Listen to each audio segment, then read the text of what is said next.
హృదయులైన మిత్రులందరికీ కూడా నమస్కారం. ఈరోజు కేరళ జానపద కథల్లోంచి 20వ కథ చెప్పుకోబోతున్నాం. ఈ కథ పేరు 'పులియంబెల్లి నంబూద్రి కథ'. అనగనగనగా కాలికట్‌లో పులియంబెల్లి నంబూద్రిల ఇల్లం ఉండేది. ఇల్లం అంటే ఆళ్ళ వంశం అని మనం చెప్పుకున్నాం. లేదా వాళ్ళ ఇల్లు అని చెప్పుకున్నాం. ఆ నంబూద్రిల ఇల్లం చాలా పేరు ప్రఖ్యాతులు కలిగిన వంశం అన్నమాట అది. ఈ కథలో కథానాయకుడు సుమారు 600 సంవత్సరాల పూర్వం జీవించాడు. అప్పటి కథ ఇప్పుడు చెప్పుకుంటున్నాం అనమాట. ఆయన చాలా గొప్ప ఆధ్యాత్మిక భావాలు కలిగిన పండితుడు, పూజనీయుడు మరియు మంత్రతంత్ర విద్యలు బాగా తెలిసినవాడు. భూత వైద్యం కూడా చేసేవాడు. ప్రతిరోజు క్రమం తప్పకుండా ఆయన శక్తిని ఆరాధిస్తూ ఉండేవాడు. అంటే అమ్మవారిని ఆరాధిస్తూ ఉండేవాడు. శక్తి పూజ చేస్తూ ఉండేవాడు. ప్రతి మంగళవారం మరియు శుక్రవారం. అంతేకాకుండా ప్రతి అమావాస్య తర్వాత వచ్చే పాడ్యం రోజున ప్రత్యేక పూజలు చేస్తూ ఉండేవాడు. ఈ ప్రత్యేక పూజల్లో దీపం, ధూపం, లేపం, కుసుమం, నైవేద్యం చేస్తూ ఉండేవాడు. దీపం అంటే దీపారాధన చేయటం. ధూపం అంటే అగరబత్తులతో లేదా సాంబ్రాణి కడ్డీలతో పొగవేయటం. లేపం అంటే అమ్మవారికి చందనంతో అంటే గంధంతో లేపనం చేయటం. అమ్మవారి విగ్రహానికి గంధాన్ని పూస్తారనమాట. ఆ తర్వాత నైవేద్యం పెట్టేవాడు. పూజ అయిపోయిన తర్వాత మధువుని కూడా దేవతకి అర్పించేవాడు. అంచేత ఇతర బ్రాహ్మణులు అతన్ని కొంచెం దూరంగా పెట్టేవారు. అంటే అతను దూరంగా ఉంటూ ఉండేవారు. అతనితో కలిసేవాళ్ళు కాదనమాట. ఇతను పూజల అనంతరం ఆ కల్లుని కూడా తాగేవాడు. అంచేత బ్రాహ్మలుకి కల్లు, మధువు తాగటం, మాంసభక్షణం ఇయన్నీ కూడా నిషేధం. అంచేత ఆ ఊరి బ్రాహ్మణులు ఇతని ఇంట్లో జరిగే కార్యక్రమాలకి వెళ్ళడం మానుకున్నారు. అలాగే ఇతన్ని తమ ఇళ్లల్లో జరిగే కార్యక్రమాలకి పిలవటం కూడా మానివేశారు. ఆ ఊళ్ళో ఇతర బ్రాహ్మలందరూ కూడా సమయం కోసం ఎదురు చూస్తున్నారు. ఎప్పుడు ఇతన్ని దొరుకుతాడా? పొలం నుంచి ఇతన్ని వెలివేద్దాము. ఎందుకంటే ఈ క్షుద్ర పూజలు చేసేవారు రహస్యంగా చేస్తూ ఉంటారు. ఆ రహస్యాన్ని కనిపెట్టి అతన్ని వెలివేయించాలి రాజుగారికి చెప్పి అని అసూయతో వాళ్ళందరూ కూడా ప్రయత్నం చేస్తూ ఉంటారు. ఒక శుక్రవారం రోజున ఈ పులియంబెల్లి నంబూద్రి తన క్షుద్ర పూజల కోసమని ఒక కుండ నిండా కళ్ళు తీసుకొని వస్తూ ఉంటాడు. ఆ ఇంటికి వెళ్ళే దారిలో చెట్ల చాటున దాక్కొని కొందరు నంబూద్రి బ్రాహ్మణులు కూర్చుని ఉంటారు. ఈ పులియంబెల్లి నంబూద్రి అక్కడికి రాగానే వారందరూ ఒక్కసారిగా లేచి బయటకు వస్తారు. ఇతనితో గొడవ పెట్టుకుంటారు. అయితే ఈ నంబూద్రికి తను ఆరాధించే అమ్మవారి మీద గొప్ప నమ్మకం ఉంటుంది. అమ్మవారు అతనికి రక్తమాంసాలతో నిండి ఉన్న మనిషి రూపంలో దర్శనమిస్తూ ఉండేది. ఆ అమ్మనే నమ్మితిని అని అమ్మవారిని తలుచుకుంటూ శ్రీమాత్రే నమః అనుకుంటూ అతను నడుస్తూ ఉంటాడు. అంతలోకి ఈ బ్రాహ్మణులందరూ కూడా అతన్ని చుట్టుముట్టి ఆ కుండలో ఏముందని అడుగుతారు. నంబూద్రి ఏమీ లేదని చెప్తాడు. ఏమీ లేకపోతే చూపించు అంటాడు. అందులో ఏమీ లేదని చెప్తున్నా గదా! మీకెందుకు చూపించాలి అయినా నేను అని చెప్పేసి వాళ్ళతో వాదన పెట్టుకుంటాడు. ఈ లోపల ఒక పక్కన గుండెల్లో గుబులుగా ఉంటది. ఎట్లాగంటే ఇందులో కల్లు ఉందని వాళ్ళు పట్టుకుంటారు, గొడవ చేస్తారు, నన్ను వెలివేస్తారేమో అని భయం అతనికి ఉంటది. అంచేత ఏదైనా అమ్మవారే తనకు దిక్కు అని మనసులో అమ్మవారిని ప్రార్థిస్తూ ఉంటారు. అట్లాగా వీళ్ళ మధ్యన వాదోపవాదాలు జరిగిన తర్వాత ఆ కుండలో ఏముందో చెప్పవలసిందే అని వాళ్ళు ఒత్తిడి చేస్తారు. అప్పుడు ఆ కుండ నిండా వక్కలు ఉన్నాయని చెప్తాడు. అంటే పోక చెక్కలు. పోక చెక్కలున్నాయి వక్కలు అని చెప్తాడు. అయితే మూత తీసి చూపించు అంటాడు. నేను చూపించను అంటాను. చూపించనంటే మళ్ళా కొంతసేపు వాదోపవాదాలు జరుగుతాయి. జరిగిన తర్వాత ఇంక తప్పేది లేదని జెప్పేసి ఈ పులియంబెల్లి నంబుద్రి ఆ కొండ మీద మూతని తెరిసి చూపిస్తాడు. చూడగానే దాని నిండా పోక చెక్కలుంటాయి. ఒక్కసారి ఈ నంబూద్రిలందరూ ఆశ్చర్యపోతారు. ఆశ్చర్యపోయి ఇది ఎట్లా సంభవం అయ్యింది? ఏం జరిగింది? అని వాళ్ళలో వాళ్ళు తర్జన పడుతూ ఉంటారు. అప్పుడు ఈ పులియంబెల్లి నంబూదిరి చూశారుగా ఇంక నేను వెళ్ళవచ్చా అంటాడు. అని అక్కడి నుంచి బయలుదేరి ఇంటికి వెళ్తాడు. ఆ కుండని ఇంటి దగ్గర పెడతాడు. రాత్రి దేవుడి గదిలోకి ఆ కడవను తీసుకొచ్చి మళ్ళా ఆ కడవ మీద మూతను తీస్తే కడవ నిండుగా కల్లు ఉంటుంది. అమ్మవారు తన భక్తుడు ఈ ఇతర నంబూద్రులకి దొరికిపోకూడదని అతన్ని కాపాడటం కోసం ఆ విధంగా తన మహిమను ఆవిడ చూపించిందనమాట. వాళ్ళు చూసినప్పుడేమో దాని నిండా పోకచెక్కలుంటాయి. ఇంటికొచ్చిన తర్వాత దేవుడికి నైవేద్యం పెట్టేటప్పుడు చూస్తే దాని నిండా కల్లుంటుంది. అయినా ఆ నంబూద్రులందరూ కూడా ఈ విషయాన్ని అంతటితో వదిలిపెట్టరు. పులియంబెల్లు నంబూదిరి యొక్క రహస్యాన్ని బట్టబయలు చేయటంలో ఆళ్ళు విఫలం చెందుతారు. అంచేత వాళ్ళేం జేస్తారంటే, ఆ ఊర్లో ఉన్న రాజుగారి దగ్గరికెళ్ళి జరిగిన విషయం చెప్తాడు. ఇతను క్షుద్ర పూజలు చేస్తున్నాడు, కల్లు కూడా తాగుతున్నాడు, ఇయన్నీ చెప్తాడు.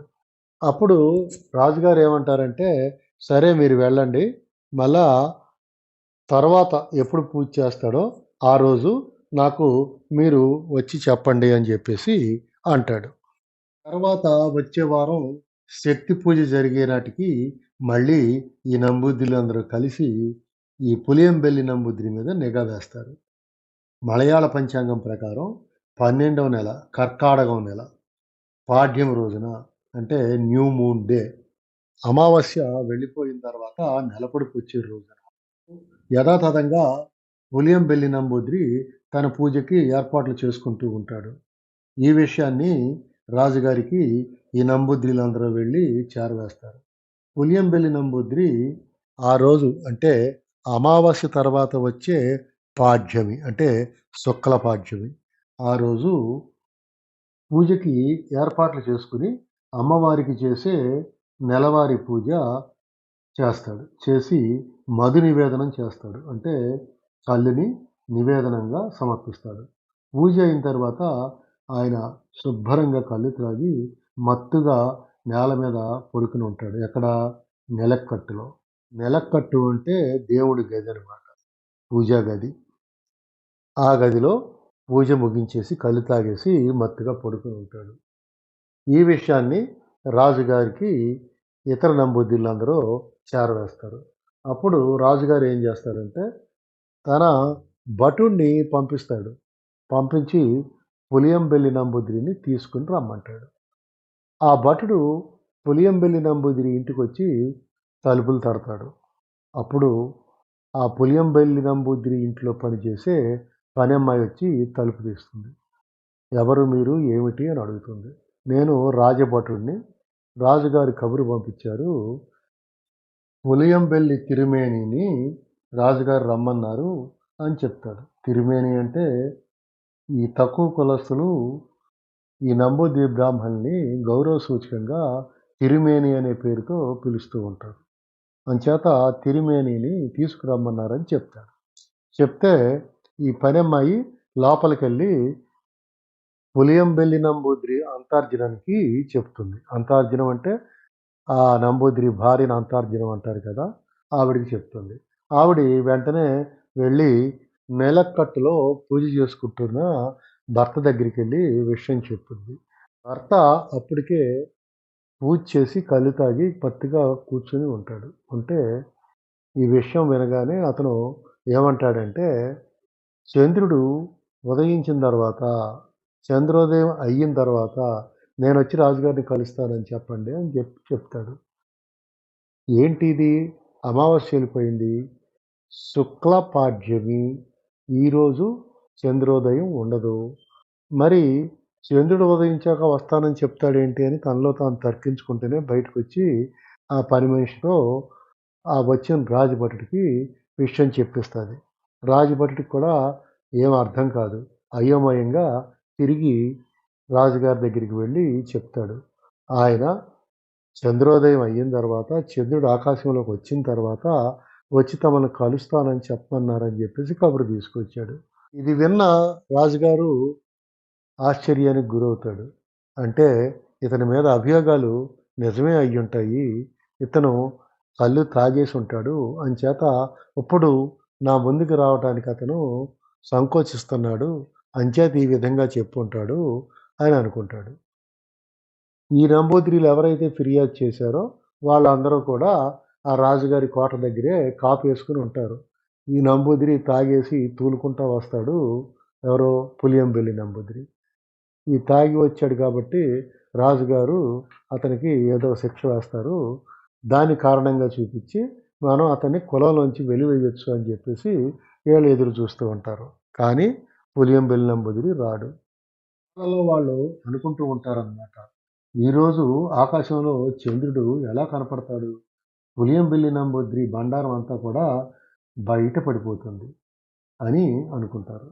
ఇంకా తెల్లవారాక అతన్ని మనం కులం నుండి వెలివేసేయొచ్చు, కులం నుంచి బహిష్కరించవచ్చు అని సంబరపడుతూ ఉంటారు. ఇదిట్లా ఉంటే అర్ధరాత్రి ఒక జాములో అతనికి మెలకువ వస్తుంది. ఎవరికి? పులియంబెల్లి నంబూద్రికి. మెలుకువ రాగానే అతనికి బుర్రలో మొత్తం జరిగిన సంఘటనలన్నీ గిరగిరా తిరుగుతాయి. రాజుగారు భటుడు రావటం, తన భార్య వచ్చి చెప్పటం, తను చెప్పిన సమాధానం చంద్రుడు ఉదయించాక వస్తానని చెప్పమని చెప్పటం, ఇయన్నీ వచ్చి గబగబా రాజుగారిని కలవాలి, లేకపోతే ఏదో శిక్షిస్తాడాయన అని చెప్పేసి అనుకుంటాడు. అమ్మా భగవతి, నువ్వే నాకు దిక్కు, ఇంకెవరూ లేరు. నేను రాజుగారికి ఇలా చెప్పాను అని చెప్పి నువ్వే నన్ను కాపాడాలి అనుకుని ఇంట్లోంచి బయటకొస్తాడు. బయటకొచ్చి ఆకాశంలో చూడగానే పూర్ణ చంద్రబింబం అతనికి కనపడుతుంది. పౌర్ణమి రోజు ఉన్నట్లుగా చంద్రుడు ఆకాశంలో కనపడుతూ ఉంటాడు. ఒక్కసారి అతను ఆశ్చర్యపోతాడు. ఆశ్చర్యపోయి ఇదంతా అమ్మ కృపే, అమ్మ దయ వల్లే ఇలా జరిగింది అని గబగబా మళ్ళా లోపలికొచ్చి అమ్మవారికి సాష్టాంగ నమస్కారం చేసుకొని మళ్ళీ అక్కడి నుంచి బయలుదేరి రాజుగారి దివాణానికి వెళ్తాడు. వెళ్ళి రాజుగారి పడక గది దగ్గరికెళ్ళి రాజుగారు ఆ గది తలుపుల మీద తడతాడు మెల్లిగా. తట్టినెంబటే రాజుగారు వచ్చి తలుపు తీస్తాడు. తలుపు తీస్తే చూస్తే ఈ పులియంబెల్లి నంబూద్రి గుమ్మం ఎదురుగా ఉంటాడు. ఓహో! ఇతను వచ్చాడా అని అనుకుని వ్యంగ్యంగా రాజుగారు ఏమంటాడంటే, నువ్వా? వచ్చావా? చంద్రుడు కూడా వచ్చాడా? చంద్రుడు కనపడుతున్నాడా? అని వ్యంగ్యంగా అంటాడు. అంటే అప్పుడు ఈ పులియంబెల్లి నంబూద్రి ఏమంటాడంటే, చంద్రుడు వచ్చాడు మహారాజా! దయచేసి మీరు కూడా బయటకు వచ్చి చూడండి అని అంటాడు. అంటే రాజు ఈ పులియంబెల్లి నంబూద్రి వెనకాల వచ్చి కోటపైకి వెళ్ళి చూస్తాడు. చూస్తే ఆకాశంలో పూర్ణ చంద్రబింబం దర్శనమిస్తుంది. రాజు ఒక్కసారి ఆశ్చర్యపోతాడు. ఫిర్యాదు చేసిన నంబూద్రిలందరినీ పిలిపిస్తాడు. ఆకాశంలో చూడండి అంటాడు. అందరూ చూస్తారు. వాళ్ళకి నోట మాటా పలుకు లేకుండా అయిపోతారు. వాళ్ళు వాళ్ళ తప్పుని తెలుసుకుంటారు. మీరందరూ సంతృప్తి చెందారా? పున్నమచంద్రుడిని చూసారా? అని అడుగుతాడు రాజుగారు ఆ ఫిర్యాదు చేసిన నంబూద్రిలందరినీ. వాళ్ళందరూ కూడా అవును మహారాజా, ఆకాశంలో చంద్రుడు కనపడుతున్నాడు అని చెప్తారు. వాళ్ళందరికీ కూడా పులియంబెల్లి నంబూద్రి యొక్క గొప్పతనం కూడా అర్థమవుతుంది. అప్పుడు రాజుగారు ఈ పులియంబెల్లి నంబూద్రిని పిలిచి అతనికొక శాలువా కప్పి అతనికి వీర కంకణాన్ని కూడా బహూకరిస్తారు. పులియంబెల్లి నంబూద్రి మళ్ళీ ఇంటికి తిరిగి వచ్చాక ఆకాశంలోని చంద్రబింబం ఒక్కసారిగా మాయమైపోతుంది. అప్పుడు ఆలోచిస్తే పులియంబెల్లి నంబూద్రికి మొత్తం కథ అవగతమవుతుంది. అమ్మవారి చెవికి ఉన్న కర్ణాభరణాలు అవి ఏవైతే ఉన్నాయో అవి ఆకాశంలో చంద్రుడిలాగా ప్రకాశించాయి. అమ్మవారు తన కర్ణాభరణాల్ని ఆకాశంలోకి పంపించింది. కర్ణాభరణాలే భూమి మీద చూసే వాళ్ళకి చంద్రుడిలాగా కనిపించింది. ఈ విధంగా అమ్మవారు తన మహిమను చూపించి ఆమె యొక్క భక్తుడిని ఆ విధంగా ఆదుకుంది. ఇంకా అప్పటినుంచి ఇతర నంబూద్రిలు ఎవ్వరూ కూడా ఈ పులియంబెల్లి నంబూద్రి గురించి మాట్లాడటానికి సాహసించేవారు కాదు. ఈ పులియంబెల్లి నంబూద్రి జీవితంలో ఇంకో సంఘటన జరుగుతుంది. అది కూడా ఒక కథ. ఆ కథను కూడా ఇప్పుడు మనం చెప్పుకుందాం. ఇతను అమ్మవారి ఆగ్రహానికి గురవుతాడు. అది ఎలా జరిగిందంటే, అసలు అమ్మవారు పులియంబెల్లి నంబూద్రికి అతని ఉపాసనా బలం చేత చక్కగా రక్తమాంసాలతో ఉన్న ఒక మనిషిలాగా దర్శనమిచ్చేది. అతను ఎప్పుడు పిలిస్తే అప్పుడు పలికేది. ఇలా ఉండగా ఒకసారి ఈ పులియంబెల్లి నంబూద్రి పక్క గ్రామానికి వెళ్ళి తిరిగి వస్తూ ఉంటాడు. అప్పటికే చీకటి పడుతుంది. దారి వెంట అతను నడుచుకుంటూ వస్తుంటే అమ్మవారు అతని వెనకాల నడుచుకుంటూ వస్తుంది. వీళ్ళిద్దరూ కూడా కబుర్లు చెప్పుకుంటూ వస్తూ ఉంటారు. నడిచి, నడిచి ఊరు దగ్గరలోకొస్తారు. ఊరు దగ్గరలోకొచ్చేటప్పటికి పొయ్యంబెల్లి నంబూదిరి మాట్లాడుతుంటాడు గానీ, అమ్మవారు ఇంకేమీ మాట్లాడకుండా ఉంటది. నిశ్శబ్దంగా ఉంటది. ఏమిటి అమ్మవారు ఏం మాట్లాడతలేదు అని ఈ పులియంబెల్లి నంబూదిరి వెనక్కి తిరిగి చూసుకుంటాడు. అమ్మవారు కనపడదు. కనపడకపోతే పులియంబెల్లి నంబూదిరి వెనక్కి తిరిగి మళ్ళా కొంత దూరం వస్తాడు. వచ్చేటప్పటికి అక్కడ ఆ దారి పక్కన ఒక గుడిసె ఉంటుంది. ఆ గుడిసె ఒక పరయ స్త్రీకి చెందినది. పరయ స్త్రీ అంటే ఇంతకుముందు మనం చెప్పుకున్నాము. ఒక దళిత స్త్రీ. వాళ్ళు ఆ రోజుల్లో అంటరాని వారిగా భావించబడేవారు. ఆ పరయ స్త్రీ ఇంటి గుమ్మంలోకెళ్ళి ఈ పులియంబెల్లి నంబుద్రి నిలబడి చూస్తూ ఉంటాడు. అమ్మవారు ఆ పరయ స్త్రీ పెట్టిన పాయస నైవేద్యాన్ని ఆరగిస్తూ ఉంటుంది. ఇతను ఆ గుమ్మాలోనే నిలబడి చూస్తూ ఉంటాడు. గుమ్మం దాటి లోపలికెళ్ళడు. ఎందుకంటే అది అంటరాని కులస్తుల యొక్క ఇల్లు అనే ఉద్దేశంతో ఇతను బ్రాహ్మణుడు కాబట్టి లోపలికెళ్ళకుండా ఆ గుమ్మంలోనే నిలబడి ఉంటాడు. సరే అయితే అమ్మవారు ఆ పాయసం తిన్న తర్వాత బయటకొచ్చేస్తది. బయటికి రాగానే ఈ పులియంబెల్లి నంబుద్రి ఏమంటాడంటే, "అమ్మా! ఆ అంటరాని వాళ్ళ ఇంటిలో నీవు పాయసాన్ని ఎలా స్వీకరిస్తావు?" అని ప్రశ్నిస్తాడు.